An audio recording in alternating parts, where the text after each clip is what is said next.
shooting about 4.5 inches down my spinal cord. I ended up having 2 surgeries, one to repair the abdomen and a 5.5-hour surgery to dig out pieces of bullet, pieces of bone, severed nerves from my spinal cord. Once I was stabilized, I was sent to rehab to relearn how to walk. When this shooting was taking place, my husband was at home with our 2 children who are ages 1 and 3. He was reading them a bedtime story. He didn't pick up the phone when it rang. When my husband and kids came to visit me at the hospital, there were tubes coming in and out of me through every possible orifice. I couldn't hold my kids. I couldn't hug them. The only thing we could do was make the bed go up and down. When I got home, my pain level was actually increasing, not decreasing. I still couldn't hold the kids. I couldn't pick them up. I couldn't hug them. It was all too painful. My left leg became hypersensitive, and I didn't want them to touch it because if they did, I would grimace or flinch or pull away. The pain continued escalating, so the doctors put me on some medication because I was diagnosed with something called reflex sympathetic dystrophy. It has to do, it's a complication that comes from nerve injuries. So not only did it feel like I was walking on sharp glass all the time, not only did I not know where my left foot was from the bullet injury, but now I was getting waves of pain coming up my spinal cord. It was like going through childbirth. Every 5 minutes I'd get a wave of pain and I'd have to breathe through it.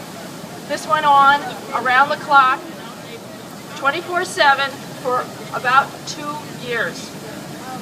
I was hardly able to function as a mother. When I changed diapers, I had to get down on the floor to change my 1-year-old's diapers. When they put me on the medication, I became so forgetful. I would leave a room and I wouldn't remember why I had left it. I'd go back into the room, try and remember what I was doing, leave again, and I'd repeat this cycle about 3 times before I would remember what I was trying to do. And I realized that this was really dangerous with small kids in the house and a stove and things like that. So I went off my medications so I could be present, albeit in a limited capacity, for my children. Now, you know how children are. You know, 1 and 3, they're down here. What they do is they run up and they grab your leg. This was very, very difficult life. It took me 5 years before I could write a cohesive paragraph. There was I could no longer work in my profession. I'm a veterinarian. I couldn't stand for long. I couldn't sit for long. I couldn't focus in the rain.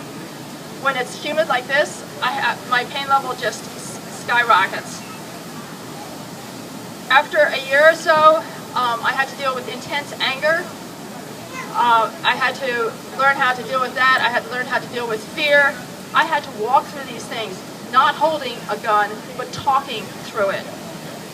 I had to work to forgive the guy that shot me, which I did at 10 years when he maxed out on his prison sentence, a rare thing in this day and age. He served his full 10 years for aggravated assault with a firearm. It has taken me 20 years to get to the point where I can speak about this, and I can still feel my heart pounding.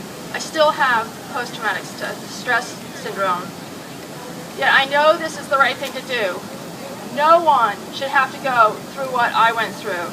I still suffer. No one should have to deal with the pain that I've had to deal with. I have mourned for people who have died as a result of gun violence. There are way too many of them, and way too many families that have been affected.